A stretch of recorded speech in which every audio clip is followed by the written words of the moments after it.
apa yang Tuhan suruh kepadamu. Kami sudah siap di sini. Kami mau mendengar. Nah ini ada orang, lah pendeta apa ini? Ya apa sih? Masa cuma dosaku? Ya nanti harus ke situ kita dalam 2 Timotius tadi ya. Firman itu adalah berkuasa untuk menyatakan yang salah. 2 Timotius berapa? Ayo. 3 ayat 16. Ayo kita baca juga. Harus sampai ke situ. Kalau belum sampai ke situ enggak dewasa itu namanya, kanak-kanak, masih anggota antikris. Nah, ayo baca. Segala tulisan yang dihilangkan Allah memang bermanfaat untuk mengajar, untuk menyatakan kesalahan. Jadi kalau terbuka kesalahan kita harus bersuka cita. Karena apa? Itu berarti kita akan siap masuk Yerusalem baru. Kalau terus tertutup, pas nanti di situ, nanti kayak orang dari Amerika masuk ke sini. Oh, ada di situ koin di dalamnya. Apa itu? Bongkar dulu kan? Harus dibongkar. Ya begitu ya. Kalau ada ikat pinggang juga suruh buka juga ya. Sepatu aja disuruh buka ya. Sepatu tidak lagi. Oh tidak lagi. Ada kemajuan sekarang. Tapi kalau ikat pinggang dibuka ya masih. Ya itu ikat pinggang aja dibuka. Tidak boleh. Harus beda begini. Nah, jadi kita kalau masuk surga saudaraku harus benar-benar. Itu sebabnya kalau firman Tuhan menyatakan yang salah, bersyukurlah. Itu baru yang mau masuk Yerusalem. Tema kita masih tetap dalam pintu gerbang. Nah, kalau di dalam pelajaran, tolong ambil ini kurang. Nah, ini ada. Nah, sekalian dekat sama Miss Julie duduknya, biar ada temannya di sana. Nah, temani Miss Julie ini harus ditemani dia. Biar tidak kuning. Udah salam belum? Kuning, salam aja udah. Ini dia pintu gerbangnya. Jadi inilah yang pertama sekali di dalam ini suasana kerajaan surga. Bisa juga disebut untuk sekarang sebagai nubuatan adalah rumah Tuhan. Jadi dalam Yohanes pasal 10 ayat 1, coba dulu baca mulai, tolong. Yohanes 10 ayat yang pertama.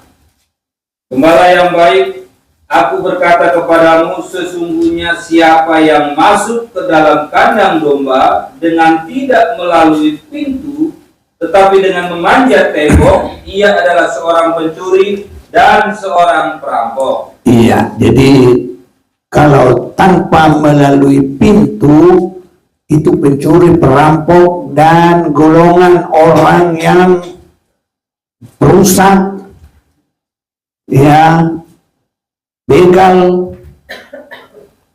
Itulah Yesus datang ke dunia ini supaya domba-domba Tuhan hidup berkelimpahan. Iblis datang untuk membunuh dan membinasakan. Jadi kita semua harus benar-benar masuk dalam pengertian pintu gerbang. Jangan salah. Jangan-jangan banyak orang belum mengerti dia datang dari pintu mana. Apakah dia sudah masuk atau belum? Nah, itulah yang harus kita perhatikan saat ini. Kalau secara fisik, ya, untuk masuk ke dalam, kita harus melangkah. Inilah. Tetapi kalau kita masuk dalam pintu gerbang secara rohani, itu kita harus punya kuping yang baik. Apakah kuping yang baik? Kuping yang baik bukan karena dikasih anting-anting. Ada yang bikin sampai berat-berat. Nah, itu terserah masing-masing.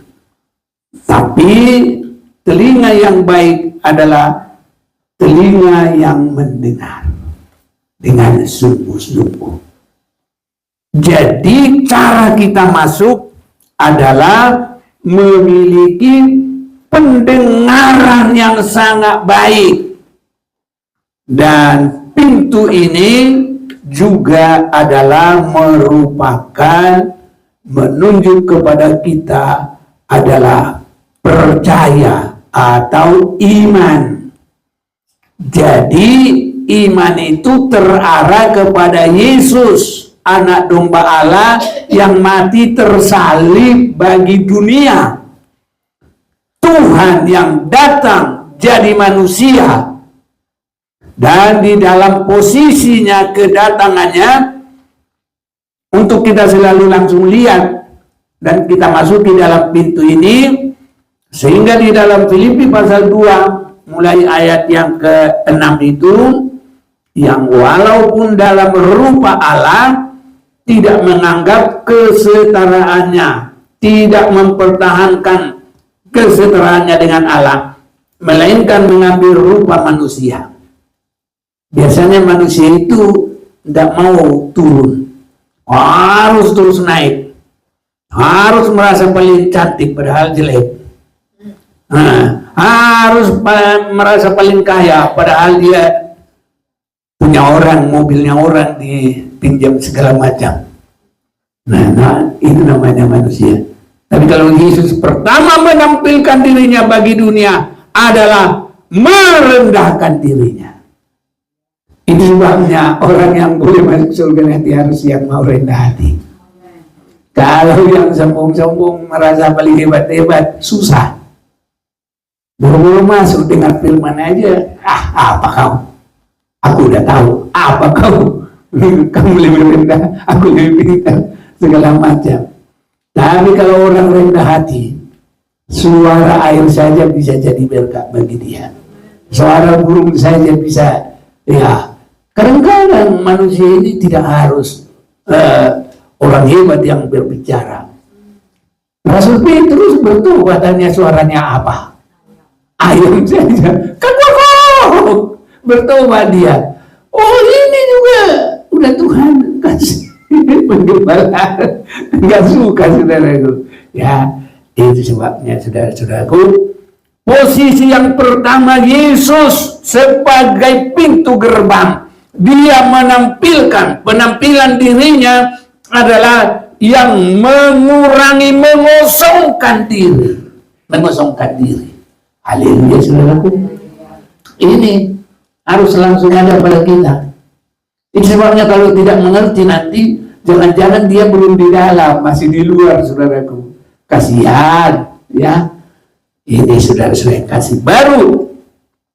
Dalam keadaan manusia, dia mengambil posisi hamba, bukan untuk dilayani. Amin, saudaraku. Harus rindu berguna bagi orang lain. Berusaha. Jangan kalau untung, teman. Itu namanya ada yang digigit teman. Ada yang digigit apa? Lawan atau perang. Tapi justru kita seperti Yesus, saudara-saudaraku, dia menampilkan dirinya pertama di dalam pintu gerbang itu, karena itu adalah warna-warna dari yang disulam kain itu, ya, mulai dari putih itu kealahannya, ya, biru itu dia mengambil rupa hamba, dan merah itu dia sebagai manusia, dan ungu itu dia sebagai raja. Keempat ini, saudaraku, yang ada pada Yesus. Jadi menerima Yesus dengan benar, kita harus lihat itu. Sebabnya dalam pintu gerbang itu yang langsung kelihatan adalah hidup Yesus sebagai mengosongkan diri, mengambil rupa seorang hamba, dan bukan untuk dilayani, tapi untuk melayani. Amin, saudaraku. Nah, jadi dalam penginjilan, dalam pengajaran berbeda. Kalau udah dalam pengajaran, kalau sudah mengerti, langsung berpraktek. Kalau tidak, itu belum pendengaran yang baik. Nanti kita masih lanjut itu pendengaran. Baru yang ketiga, sebagai manusia. Kenapa dia harus manusia? Untuk menyelesaikan kehidupan manusia yang bermasalah ini. Itu sebabnya yakinilah, kalau Yesus sudah menjadi manusia adalah untuk menyelesaikan semua liku-liku hidup manusia. Mulai dari dosanya, masalahnya, semua. Karena apa? Yesus merasakan semua. Sampai detak jantung manusia. Karena dia sudah menjadi manusia. Dia tahu benar. Haleluya, saudaraku. Ya, baru sebagai hamba pelayanan yang luar biasa. Ya, ini saudaraku tidak tanggung-tanggung. Jadi kiranya Tuhan tolong kita, kalau kita sudah tahu Yesus bukan untuk dilayani, tapi untuk melayani. Kiranya kita juga semuanya bisa berada di dalam hal itu. Saudaraku, kalau kita sudah mulai memikirkan kerajaan surga, jangan khawatir, jangan takut. Nah, kalau ku bikin ini nanti habis, bagaimana lagi? Cari dahulu kerajaan surga dengan kebenarannya, maka semua itu akan ditambahkan kepada percaya, enggak? Kalau percaya enggak berani, tapi kalau percaya berani, saudaraku. Tapi setiap orang melakukan firman Tuhan pasti keberkatan di sini sampai Yerusalem baru, kekal selama-lamanya. Jadi berani, saudara-saudaraku. Baru Yesus sebagai Raja, dia harus menjadi manusia, karena Raja itu adalah pemenang. Dia tidak akan menang sebelum dia langsung masuk kepada maut. Jadi yang masuk kepada maut itu adalah kemanusiaan Yesus, bukan kealahannya. Kemanusiaannya, saudara-saudara. Itu sebabnya Yesus harus ada di dalam posisi Allah, manusia, hamba, dan raja. Raja itu pemenang. Itu artinya segala lutut bertelut, segala lidah mengaku bahwa Yesus adalah Tuhan. Filipi 2 ayat 10-11. Nah, itu dia. Tapi sudah, kita nanti akan ulang-ulang terus. Itu masih akan berulang terus. Kita sudah lihat ada 4 itu ya, warna yang kita akan tembusi melalui pintu itu. Tapi tadi saya sudah sampaikan, kalau secara fisik berjalan, ya kaki yang berjalan, nggak mungkin telinga yang berjalan. Tapi kalau memasuki kerajaan surga itu pendengaran yang baik. Roma 10 ayat 17. Coba dulu batu.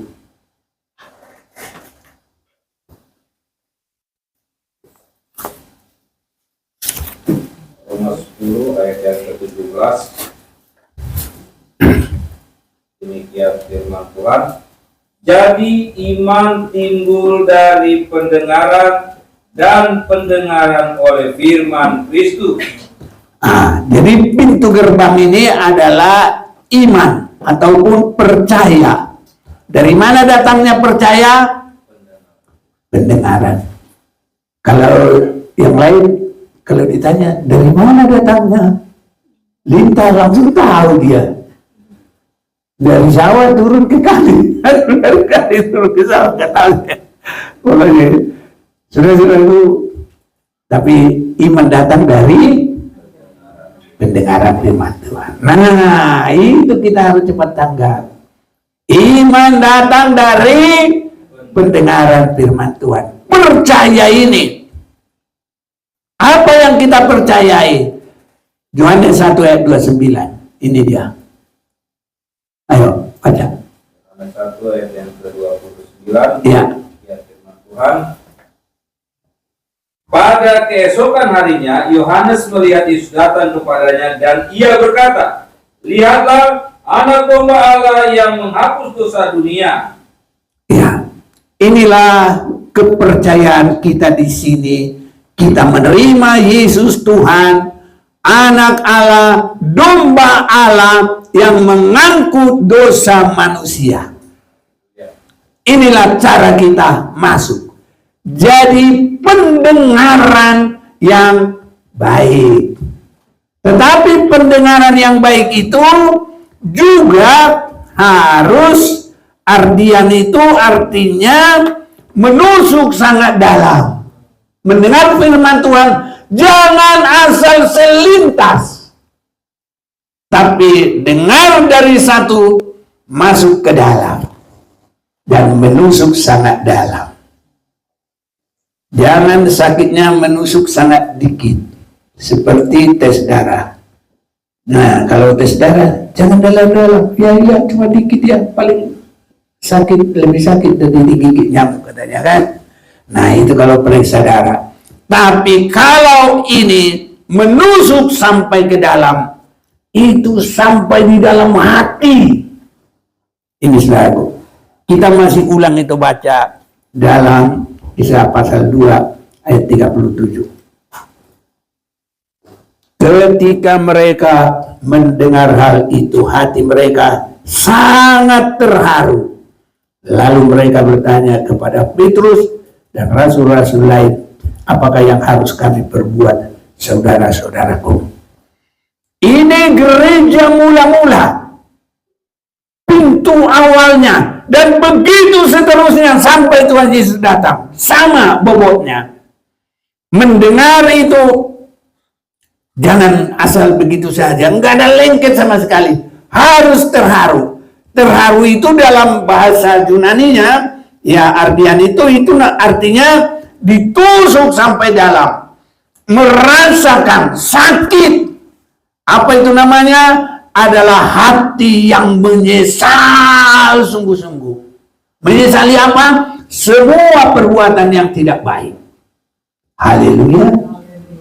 Itu saudaraku kepercayaan yang baik. Jadi mendengarkan firman Tuhan itu harus. Itu sebabnya firman Tuhan juga nanti harus kita mengerti.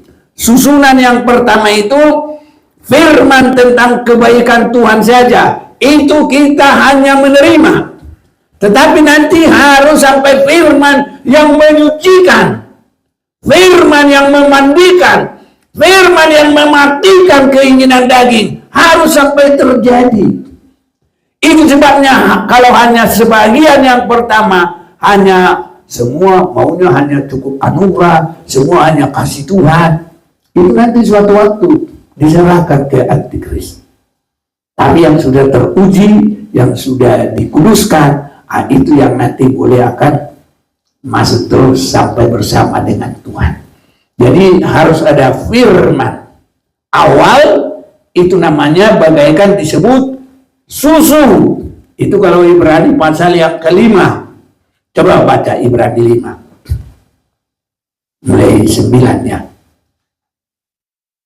Ayat yang ke-9 dan pasal yang ke-5 yang firman. Dan sesudah ia mencapai kesempurnaannya, ia menjadi pokok keselamatan yang abadi bagi semua orang yang taat kepadanya. Dan ia dipanggil menjadi imam besar oleh Allah menurut peraturan Melkisedek. Tentang hal itu banyak yang harus kami katakan, tetapi yang sukar untuk dijelaskan, karena kamu telah lamban dalam hal mendengarkan. Sebab sekalipun kamu ditinjau dari sudut waktu, sudah seharusnya menjadi pengajar. Kamu masih perlu lagi diajarkan asas-asas pokok dari penyataan Allah, dan kamu masih memerlukan susu, bukan makanan keras. Terus, sebab barang siapa masih memerlukan susu, ia tidak memahami ajaran tentang kebenaran, sebab ia adalah anak kecil. Tetapi makanan keras adalah untuk orang-orang dewasa, yang karena mempunyai panca indera yang terlatih untuk membedakan yang baik daripada yang jahat. Saudara-saudaraku, kekristenan kita tidak hanya ikut-ikutan. Kekristenan kita bukan hanya karena sudah terdaftar di KTP. 100 pun KTP saya bilang Kristen sejati, Kristen sejati. Gak ada artinya, saudara-saudaraku. Apa yang menentukan? perlakuan, tindakan, perbuatan saya selama saya hidup. Kita juga semua sama. Haleluya, saudaraku. Iya. Permulaan keselamatan kita menerima kasih Tuhan, itu benar-benar kasih Tuhan. Tapi sesudah itu, yaitu apa yang disebut makanan keras, itu adalah firman penyucian. Ini sangat kita butuhkan. Di bawah ini, ya kita terima kesembuhan, pertolongan, berkat. Tapi kalau itu yang kita miliki, Tuhan Yesus datang, nanti kita ditanya, dari mana kamu? Dari sana, jemaat sana, sini. Ya, apa yang sudah kamu alami? Aku udah sembuh, aku sudah mengusir setan, aku ini. Kalau nanti mau masuk Yerusalem baru, langsung itu pergi. Aku tidak kenal kamu. Karena apa? Wahyu pasal yang ke-11 sudah diukur.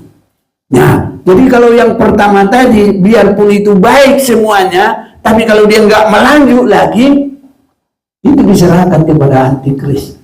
Karena nanti kita harus benar-benar, Tuhan Yesus katakan, lihat, aku jadikan semua baru. Dan memasuki langsung pintu gerbang aslinya Yerusalem baru. Tidak boleh sedikit pun noda.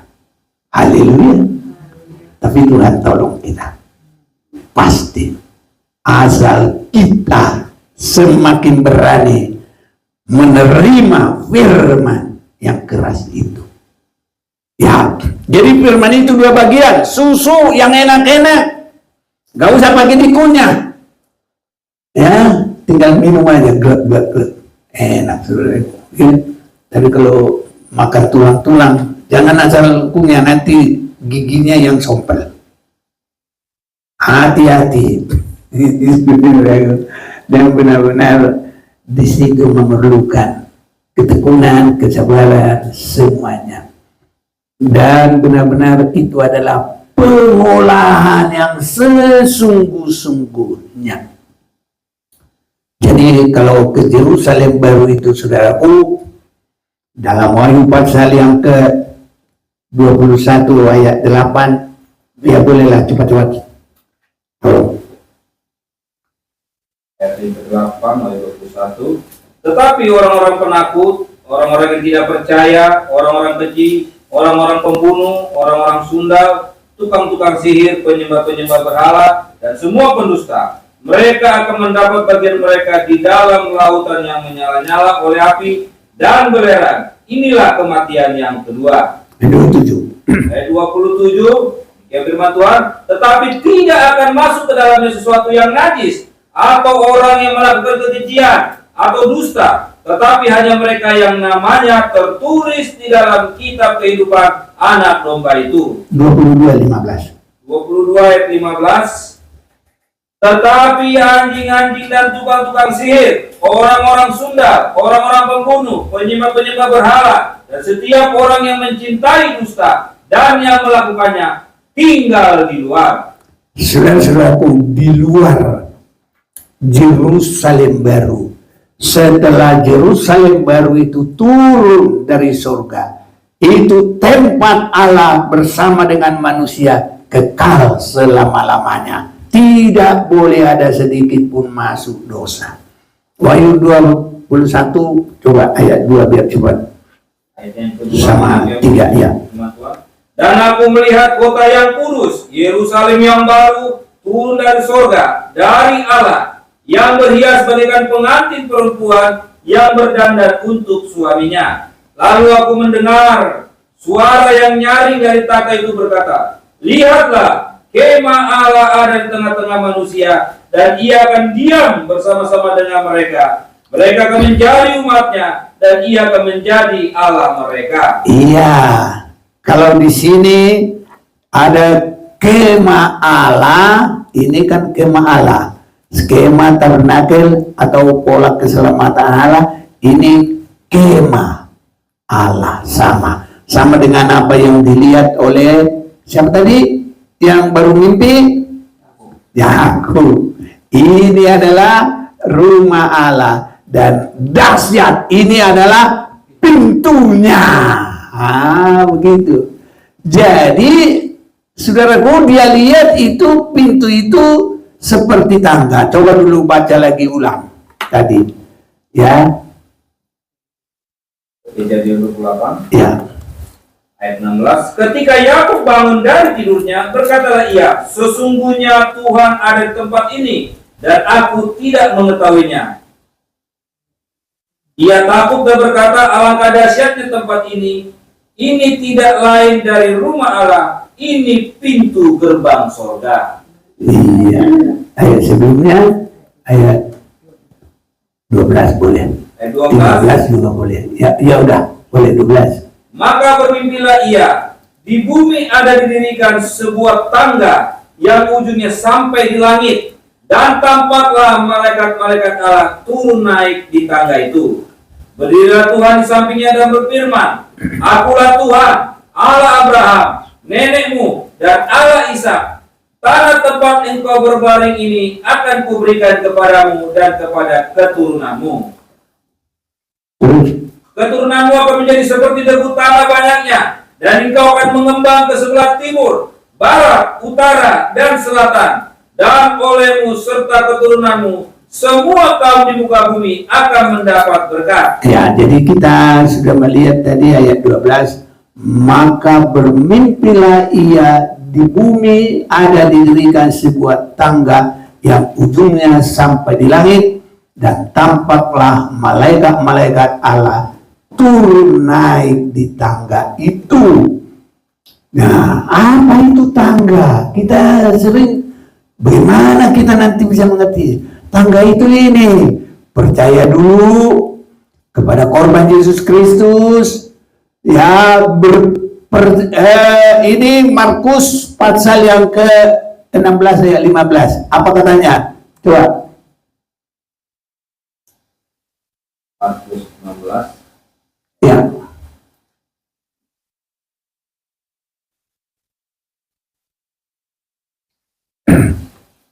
Ya, yang lain yang dapat ya. Ini kita sekolah kitab, semuanya boleh.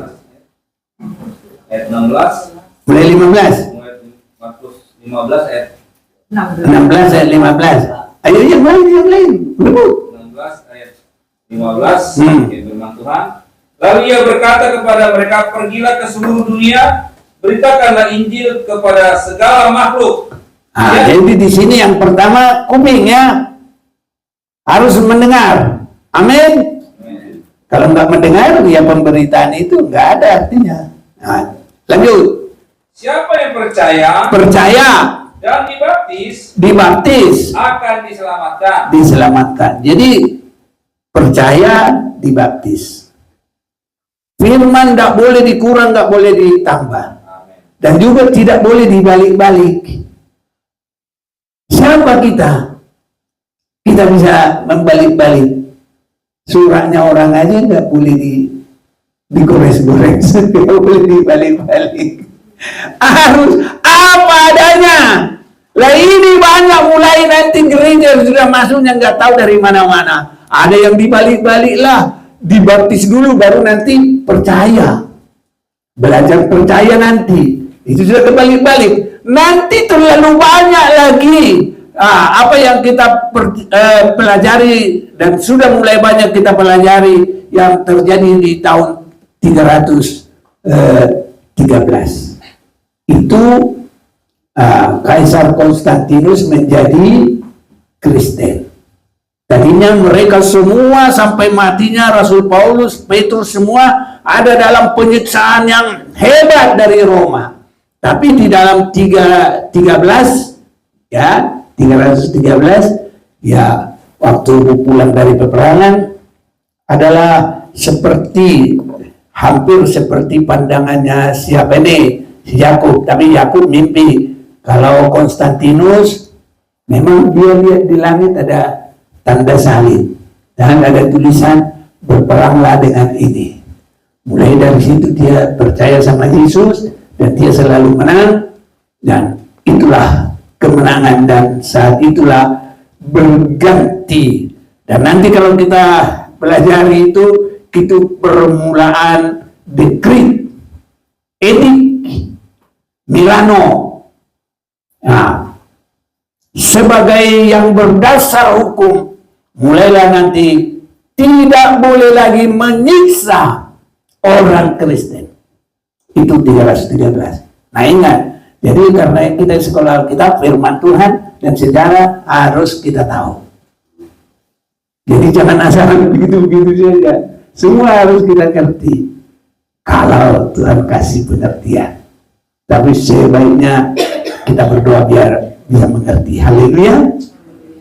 Nah, maka mulai saat itu dibuat peraturan tidak boleh menyiksa orang Kristen. Bahkan edik yang pertama di Milan itu dekrit atau yang berdasar hukum, pengumuman yang berdasar hukum negara. Orang Kristen tidak boleh lagi disiksa. Itu pemberhentian siksaan dari Roma. Justru gereja atau umat Tuhan, anggota, harus diperhatikan, ditolong. Dan harta-harta yang terhilang itu sebenarnya dibalikin lagi. Nah, bahkan mulai bangun-bangun lagi basilika-basilika bangsa gereja. Dibangun lagi. Nah, semakin maju tentang itu, nanti ada lagi edik yang kedua. Ya, di Tesalonika. Itu bahwa Kristen resmi jadi agama negara. Ingat ini. Jadi harus jangan sampai kita kurang mengerti, harus benar-benar mengerti. Nah, ini saudara-saudaraku. Jadi tadi kalau yang di Milan itu yang pertama 3:13, yang kedua Tesalonika 3:80, dan yang ketiga mulai lagi ada lagi lebih maju, tidak boleh lagi menyembah berhala. Karena ya kafir di Roma itu berhalanya terlalu banyak, dewinya semua. Ada dewi Amor, ada dewi Istri, ada dewi segala macam-macam di situ. Ya di situ ya. Jadi semakin ada baiknya, tapi nanti kita akan lihat cara pintunya itu mulai banyak ada perbedaan. Karena dia tidak seperti dari Yesus kepada muridnya, dan muridnya ada lagi muridnya, habis itu sudah selesai. Nanti yang terjadi ya adalah perjalanan Katolik itu seluruh bumi itu. Jadi itu perjalanannya. Perlu kita harus mengerti.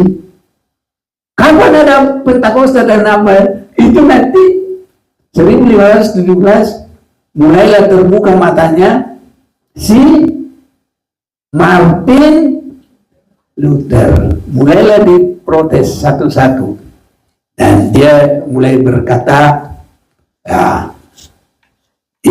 berkata itu sola scriptura, artinya hanya Alkitab, firman Tuhan.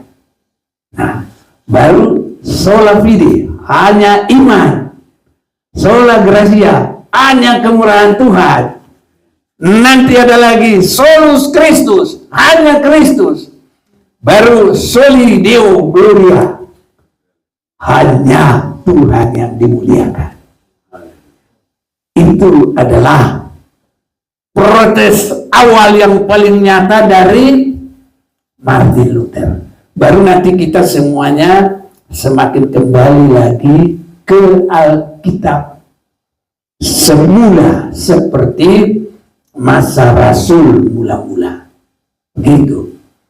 Kalau Pentakosta kepenuhan Roh Kudus itu baru lagi nanti ada berbahasa roh. Nanti tempat negerinya saudaraku ini Kansas City. Jalan apa? Street?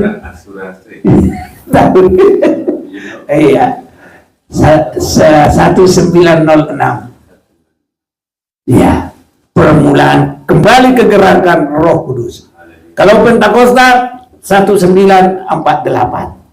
Hampir sama dengan merdekanya Israel. Iya. Gitu saudara-saudaraku. Jadi harus kita pengajaran yang terakhir ini untuk penyempurnaan itu belum terlalu lama. Itu sebabnya kita harus semakin terbuka. Semua gereja yang ingin masuk Yerusalem baru, tidak boleh ada jalan lain, harus itu. Sampai tidak bercacat celah. Makanya tangga itu harus berurut. Terus. Jadi kalau kita ini kepenuhan Roh Kudus, pintu kemah. Kita mulai di sini ketekunan dalam pengajaran rasul-rasul. Itu Kisah Rasul 2 ayat 42. Coba baca. Dari situ kita ambil. Semua itu Kisah Rasul 2 nanti. Kita percaya juga, kita bertobat juga, kita berbaptis juga, kita berasul. Kita terima lagi Roh Kudus itu pada hari Pentakosta. Baru mereka masuk dalam persekutuan. Hebat terus. Mereka bertekun dalam pengajaran rasul-rasul. Nah, pengajaran rasul-rasul. Ini, pelan-pelan. Pengajaran rasul-rasul itu pendalaman firman. Makanya kalau ibadah itu sedikitnya harus ada 3 macam. Terus ini 1. Lanjut. Dan dalam persekutuan. Ini ada pelita. Udah pas ya? Aku dari sini silau. Nah, ini ke bawah dikit. ini. Jadi persekutuan itu ibadah kita minggu. Kenapa itu disebut persekutuan? Karena di situ semuanya boleh berperan. Sekolah minggu mau menyanyi boleh, muda-mudi boleh, kaum wanita boleh. Di situ semua ada. Kalau Bible studi, karena waktunya kadang kita nggak usah bersaksi. Tapi kalau mau bersaksi boleh. Tapi nggak terlalu harus ada korina, korama. Tahu itu korina. Nyanyian ibu ya, korama, nyanyian bapak nggak harus. Tapi kalau dalam persekutuan minggu semua boleh. Baru ini doa penyembahan. Bagi kita di sini kita sudah lakukan pada hari Sabtu. Haleluya. Jadi firman itu harus bagaimana yang benar-benar menyembah. Jangan asal datang dari sana. Ayo kita menyembah Tuhan. Loh, itu belum koreksi diri, belum ada saat teduh, belum melihat, belum apa, langsung menyembah. Tidak boleh. Menyembah itu adalah sudah memeriksa. Ya, sudah harus bersih. Karena itu kita akan masuk sampai di dalam penyerahan diri sepenuh. Itu perobekan semua keinginan daging. Dan kita harus sampai bisa berkata, segala sesuatu kehendak mulai yang jadi. Ini sering sekali susah. Tuhan yang kita suruh kehendak kita yang jadi. Tuhan jagai saya. Tuhan jadi posisi apa? Siapa? Tuhan sembuhkan saya. Yesus jadi posisi apa? Memang bisa, gak salah. Tapi kedewasaan kita kalau hanya di situ, ya, apapun nanti kita lakukan, Tuhan aku ada masalah selesaikan, semuanya itu boleh. Bahkan kalau kita lagi tidak ada makanan, Tuhan bisa adakan 5 roti 2 ikan, dimakan 5.000 orang. Dengan Tuhan tinggal, haleluya. Tapi kalau hanya itu, Matius pasal 7 ayat 21.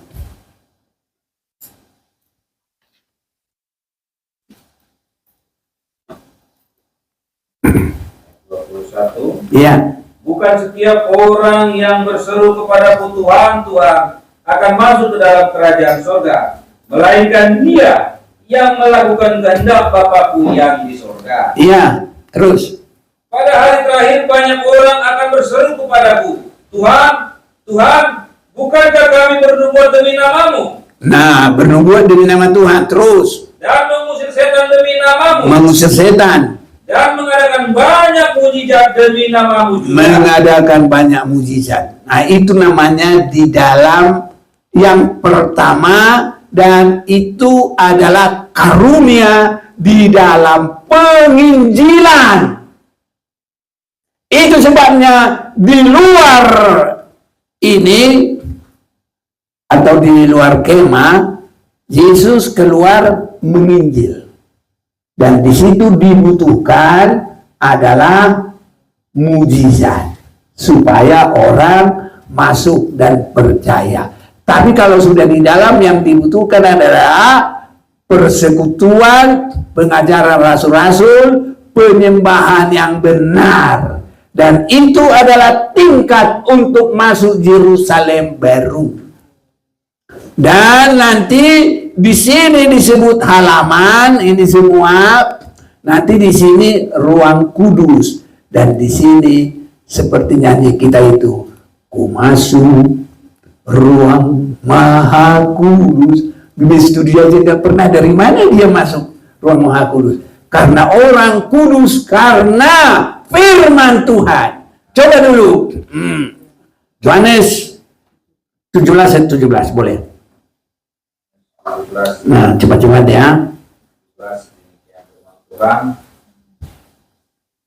Kuduskanlah mereka dalam kebenaran. Firman-Mu adalah kebenaran. Iya, Yohanes 15 ayat 3. 15 ayat yang ketiga, firman Tuhan. Kamu memang sudah bersih karena firman yang telah kukatakan kepadamu. Iya. Jadi bagaimana orang bisa masuk ke sini? Firman Tuhan aja nggak ada. Dia malah bilang, Tuhan kalau aku nggak sembuh, udah deh aku nggak jadi Kristen lagi. Jadi ini pintunya itu belum benar-benar di dalam kelengkapan Yesus sebagai Allah, sebagai Raja, sebagai yang mengosongkan diri. Dia belum melihat itu. Dia hanya lihat kebutuhan. Makanya bukan semua orang-orang yang disuruh Tuhan masuk ke dalam kerajaan surga, tapi hanya mereka yang melakukan kehendak Tuhan. Makanya saudaraku, kita harus mengerti dan kita harus menikah. Ini saudara-saudaraku yang kekasih. Ini yang mau pergi masih ada, nggak jadi. Nanti. Oke. Mantap. Jadi ini mau pergi, tapi dia bilang, aku nggak tahu jawab, itu urusan Tuhan dan itu perbuatan masing-masing. Jadi nggak mau mereka pergi. Ada besar bisnis. Haleluya, mendahulukan Tuhan. Nah, oke. Jadi harus ada firman yang menyucikan sampai kita nanti ya mematikan segala keinginan daging. Mazmur 119 ayat 9, coba dulu.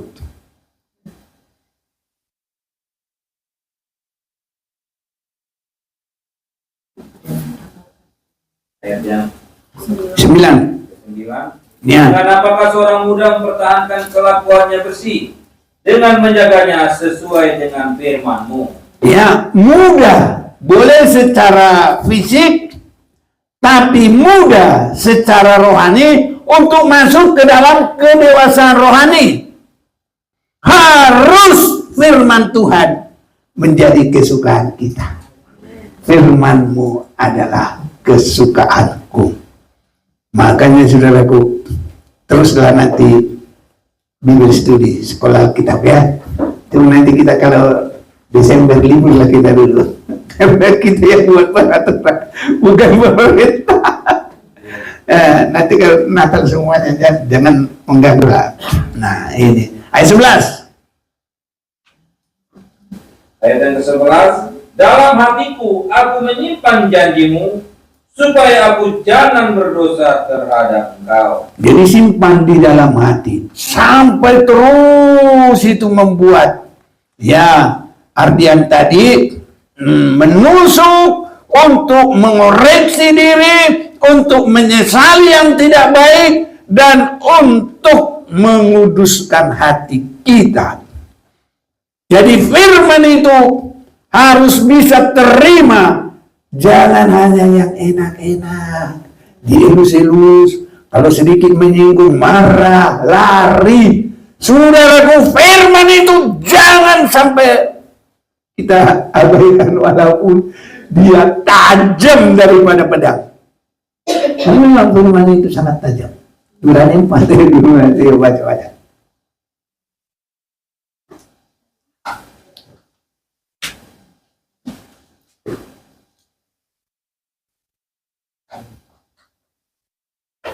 Ibrani 4 ayat 12. Ya.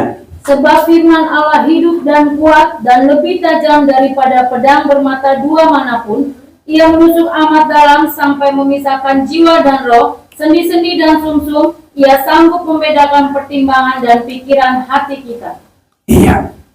Jadi saudaraku, kalau tadi firman Tuhan itu menunjuk kepada kita bahwa di rumah Allah itu ada pintunya dan ada tangganya, itu namanya kita harus benar dari awal dan harus sampai meningkat dengan baik. Dan yang paling atas, ruang Maha Kudus, itulah tempatnya.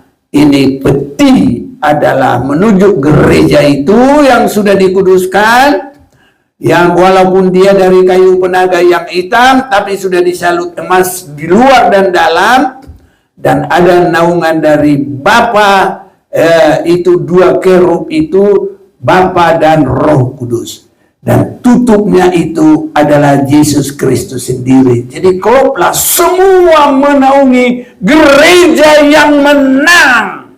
Haleluya, menyatu. Jadi sudah ada pergumulan, sudah ada kesungguhan, sudah ada mengikut teladan dari Yesus, maka sangat dihargai Yesus, ditudungi sepenuhnya oleh Yesus, tutup, ditudungi juga sepenuhnya oleh dua kerub, itu menunjuk Allah Bapa dan Allah Roh Kudus. Ini saudara-saudaraku, itu sebabnya dari awal harus punya pendengaran yang baik.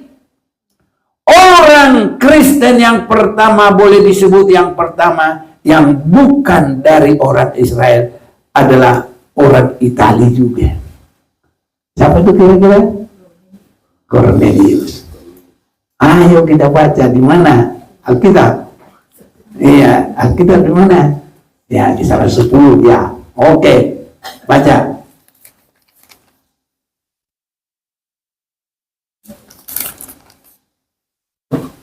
Salah 10 ayat 1. Petrus dan Cornelius. Di Kaisarea ada seorang yang bernama Cornelius, seorang perwira pasukan yang disebut pasukan Italia. Ia saleh, ia serta seisi rumahnya takut akan Allah, dan ia memberi banyak sedekah kepada umat Yahudi dan senantiasa berdoa kepada Allah. Dalam suatu penglihatan kira-kira jam 3 petang, jelas tampak kepadanya seorang malaikat Allah masuk ke rumahnya dan berkata kepadanya, Cornelius. Ia menatap malaikat itu dan dengan takut ia berkata, ada apa Tuhan? Jawab malaikat itu, semua doamu dan sedekahmu telah naik ke hadirat Allah, dan Allah mengingat engkau.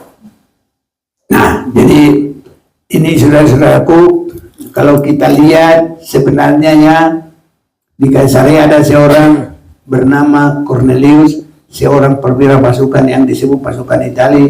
Ia satu saleh, seisi rumahnya takut akan Allah, memberi banyak sedekah kepada umat Yahudi, karena dia bukan umat Yahudi, tapi dia membantu, dan senantiasa berdoa kepada Allah. Nah, sebenarnya kalau kita perhatikan, tidak ada yang kurang. Tapi saudara-saudaraku, biarpun bukan itu, dia harus menggenapi supaya memiliki pendengaran yang baik. Haleluya. Nah, mari kita lihat nih. Ya, coba mulai 32. Suruhlah orang ke Yope untuk menjemput Simon yang disebut Petrus.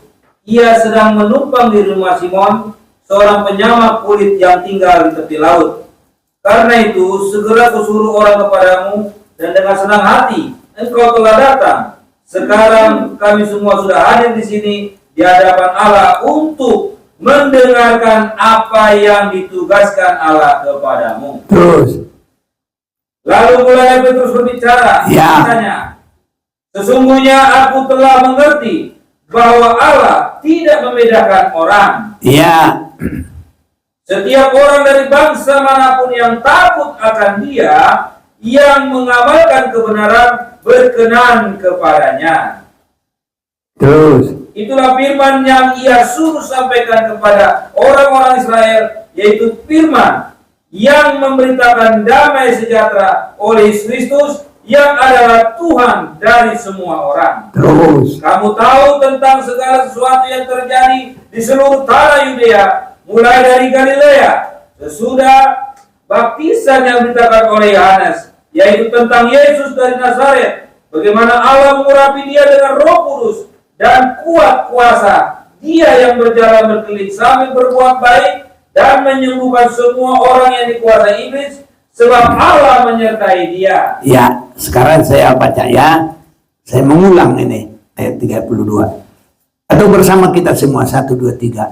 Karena itu segera kusuruh orang kepadamu dan dengan senang hati engkau telah datang. Sekarang kami semua sudah hadir di sini di hadapan Allah untuk mendengarkan apa yang ditugaskan kepadamu.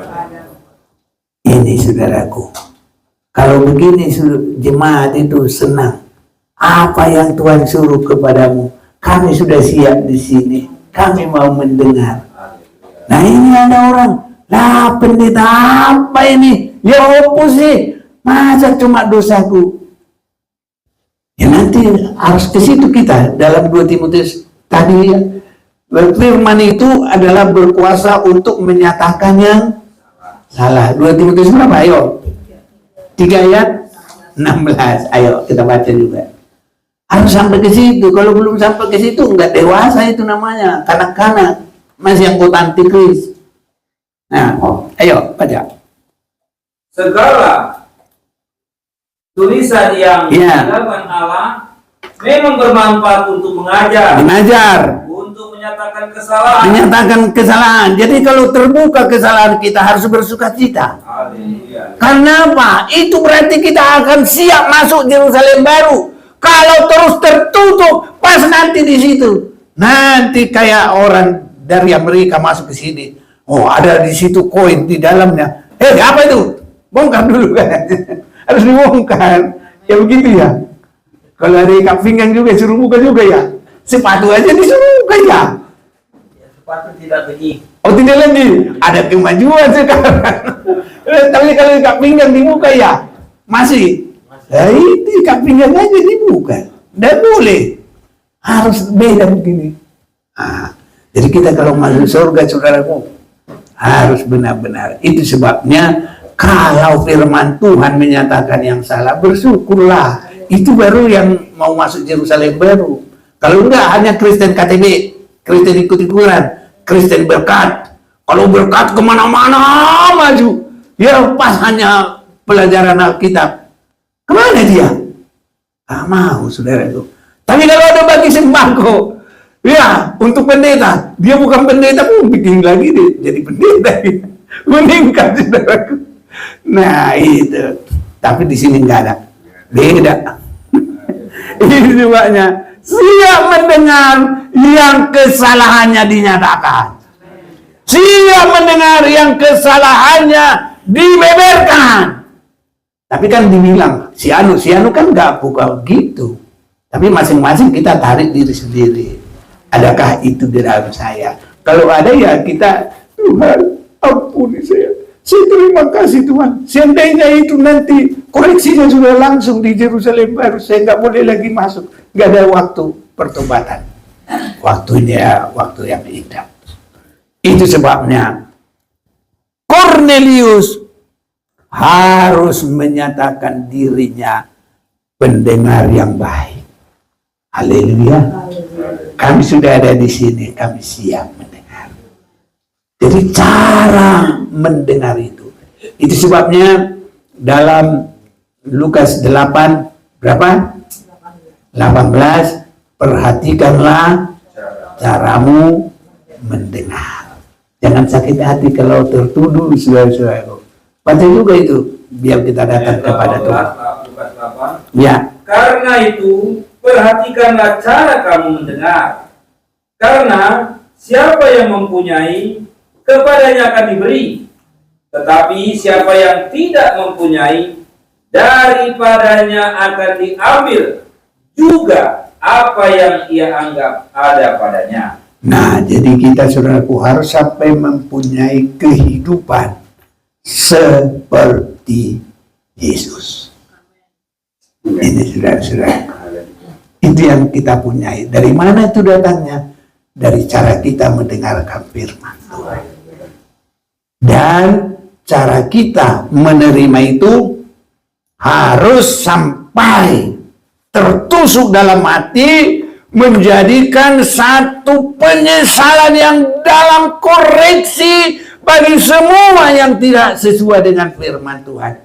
Untuk kita pakai itu menjadi pedang yang bermata dua, memotong semua yang tidak berkenan kepada Tuhan. Supaya kita masuk Yerusalem baru. Seperti Yesus, mari kita mau datang kepada Tuhan.